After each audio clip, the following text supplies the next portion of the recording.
It's the boss, isn't it? I'll go get the wig ready to take off. Also er hat sich eben nur umgedreht. Mehr war da nicht. Right. Wenn ihr denkt, ihr hättet was verpasst. But come back in one piece, okay?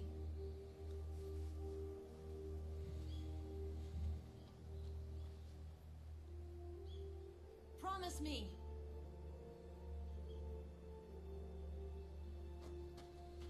Er verspricht gar nichts. Oh! Fucking Fuckshit, da habe ich mich erschrocken.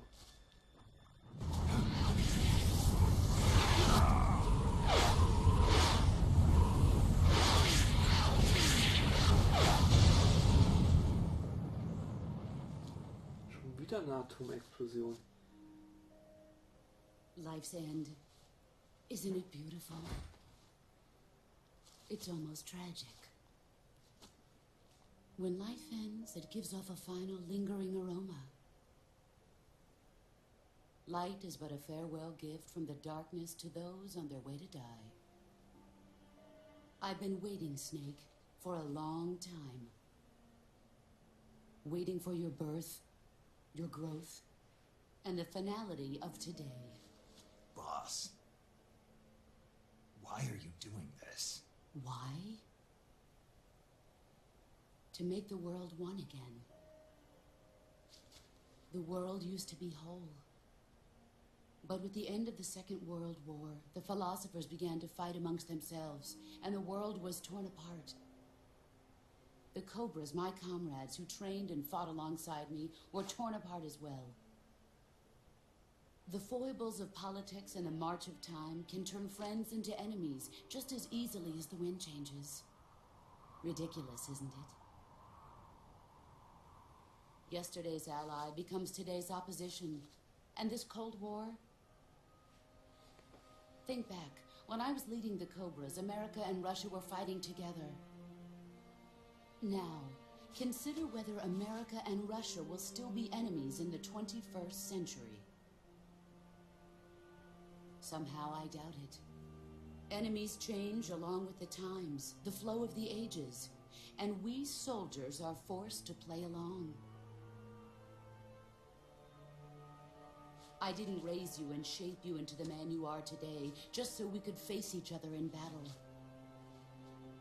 A soldier's skills aren't meant to be used to hurt friends. So then what is an enemy? Is there such a thing as an absolute timeless enemy? There is no such thing, and never has been. And the reason is that our enemies are human beings like us. They can only be our enemies in relative terms. The world must be made whole again. The philosophers must be reunited. I will devote my skills to that purpose. And with the Colonel's money, I will achieve that end. Just as I once created the Cobras. They are my family. I may no longer be able to bear children, but I still have a family.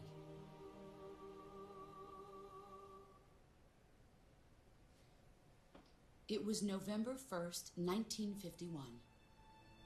I was in the Nevada desert participating in atomic testing. The name Nevada is derived from Spanish, covered in snow, white as snow. And snow is exactly what I saw in that Nevada desert. It froze my blood white. Snake, you were an atomic test subject, weren't you? On Bikini Atoll. That's part of the reason I was drawn to you. You and I are alike. We're both slowly being eaten away by the karma of others. We'll never have the chance to die peacefully of old age. We have no tomorrow. But we can still have hope for the future. In 1960, I saw a vision of the ideal future from space. 3 years earlier, the Soviet Union had succeeded in launching Sputnik, the first man-made satellite in history into orbit. This came as a huge shock to the United States. In response, America threw everything it had into its own manned spaceflight project, the Mercury program. Even as the Soviets seemed poised to send their first man into space, America was still experimenting with chimpanzees and rockets. The government wanted human data, so they secretly decided to send a human being into space. I was the one they chose. At the time, they didn't have the technology to block out cosmic rays, and whoever they sent up would inevitably be exposed to heavy radiation. That's why they chose me. After all, I'd already been irradiated once. Of course, you won't find any of this in the history books. I could see the planet as it appeared from space. That's when it finally hit me. Space exploration is nothing but another game in the power struggle between the US and the USSR. Politics, economics, the arms race, they're all just arenas for meaningless competition. I'm sure you can see that, but the Earth itself has no boundaries. No East, no West, no Cold War. And the irony of it is, the United States and the Soviet Union are spending billions on their space programs and the missile race, only to arrive at the same conclusion. In the 21st century, everyone will be able to see that we are all just inhabitants of a little celestial body called Earth. A world without communism or capitalism, that is the world I wanted to see. But reality continued to betray me.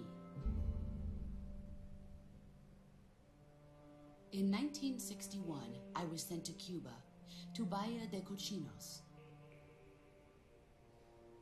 It was part of a CIA-sponsored invasion under the guise of taking Cuban exiles back to their country. But the US government betrayed them. Our weak-kneed president held back their air support. Defenseless, the exiles were annihilated by the Cuban army. All I could do was watch in silence. I was set up by the very country I'd sacrificed so much for, by the very government I dedicated my life to defending. I was driven from the surface world, and I went underground. Then, 2 years ago, I faced the sorrow, my old comrade in battle. He was my friend. But one of us had to die. I was left with no choice.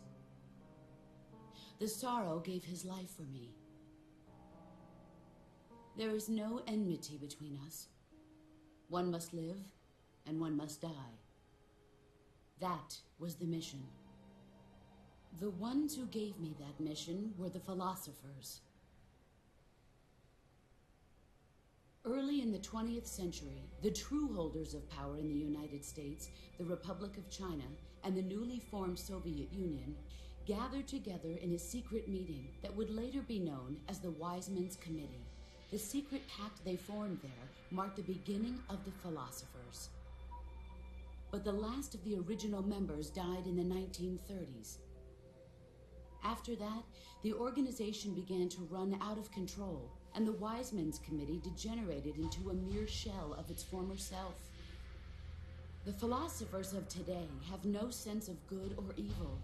Their influence extends to countries and organizations involved in every aspect of every war. They have become war itself. That's how they operate. The sacrifices of war cause a shift in the times. This shift leads to renewed conflict, and in turn triggers the next war. Like a nuclear chain reaction, each conflict sparks countless others, forming an endless spiral that will continue on for eternity. Do you understand what I'm saying, Snake?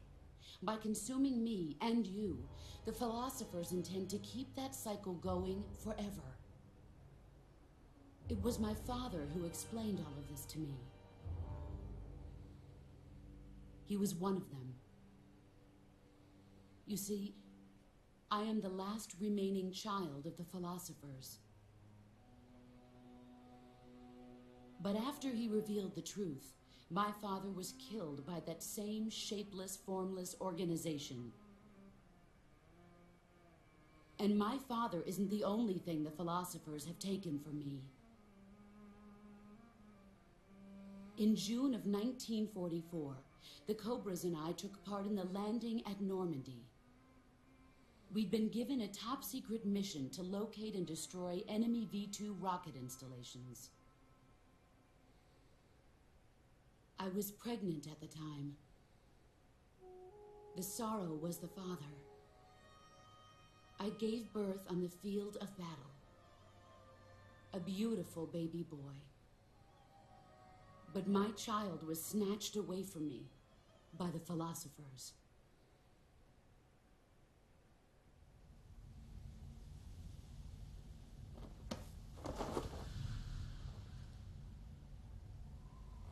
Look at this scar.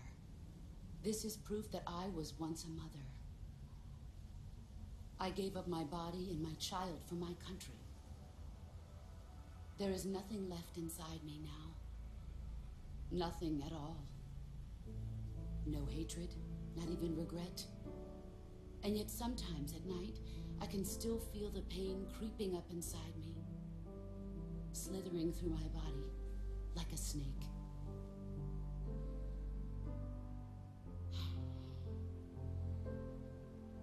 I've never talked this much about myself before. Thanks. Thanks for listening to me.